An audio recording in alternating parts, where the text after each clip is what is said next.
नमस्कार जय जगन्नाथ मु सौम्य स्वागत करुछि आपण मानकु सत्य डेवोशनल यूट्यूब चैनल को। तो चलंतु आरंभ करिवा कल्की धाम छतिया बटर तृतीय भाग।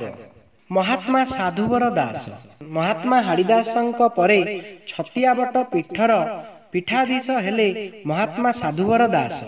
1805 मसीह हाड़ीदासंकर पुत्र हिसाब से पद्मावतींकर कोलमंडन करथिले।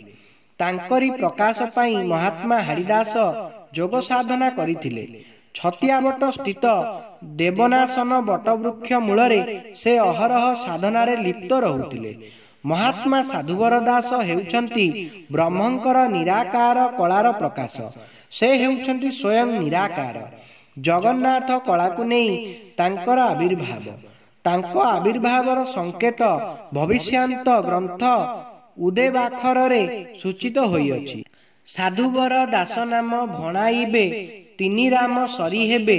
चारिपति एही भारतु चलिबे कलंकी राजा होइबे। उदेवाखर महात्मा हाड़ीदास बारंबार नीलाचल धाम को जाउथिले। अनंत कलिजुगरे अनंत कला को नहीं निर्गुण ब्रह्म हाड़ीदास लीला करुथिले मध्य पूर्ण ब्रह्म जगन्नाथंक प्रकाशर आवश्यकता रहिछि बोली से नीलाचलवासी को सूचाई देउथिले। तांकरी सूचना ओ ब्रह्मांडर आवश्यकता पाई साधुवर दासंकर आविर्भाव हेला। महात्मा साधुवर दासंकर पुत्र हिसाब रे हाड़ीदास द्वितीय थर पाई धराधाम रे अवतार ग्रहण करथिले।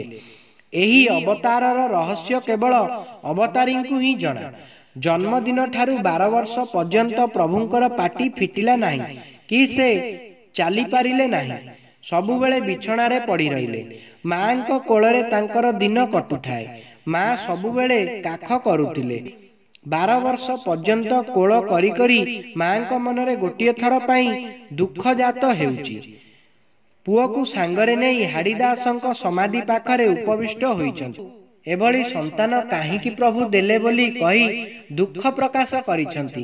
तापरे पुओटी पाटी खोली जाइछि। मां को अतीत घटना विषय रे सामान्य इंगित करी सेही मुहूर्त रे से शून्यवासी होई जाइछन्ति। एही अवतार संपर्क रे मालिका मध्य पूर्वभाष देइछि। सुण कुमार कही देबा तोरे 12 जन्म को कमारर घरे। प्रथमे हाड़िया नाम आंबर, द्वितीय रे 12 वर्षिया निकर, तृतीय ह अक्षरे नाम हेब, संगे भाई परमानंद थिब।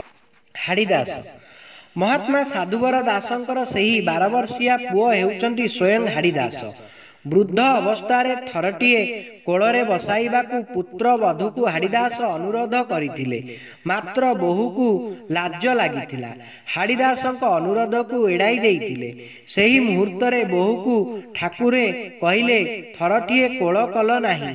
समय आसीबो मते कोଳ करी करी तमर काख बिंडी होई जिवो। ब्रह्म पुरुष से जहा थरे पाटीरु बाहरिबो ताहा अकाट्य। साधुवर दासंक पत्नींक क्षेत्र रे ताहा ही हेला। 1805 मसीहा फाल्गुन मास कृष्ण द्वादशी तिथि रे महात्मा साधुवर दासंकर समाधि हेला। पुत्र रघुवर दासंकु छतिया बटर पीठाधीशर संतक रूपे छाड़ी देई इह लीला संवरण कले। इह लीला संवरण पूर्वरु तांकर एकमात्र झियो पार्वतींकर विवाह कार्य से समापन कराई थिले।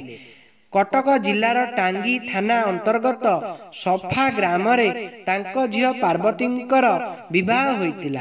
महात्मा हाड़ीदासंक समाधिर उत्तर दिग ओ पाखापाखी स्थान रे महात्मा साधुवर दास समाधि जोगरे उपविष्ट हेले। जदि आपण मानकु हमर ई भिडियोटी भल लागतै तेबे हम चैनल को लाइक शेयर सब्सक्राइब करबा को अनुरोध। जय जगन्नाथ जय पंचशिखा।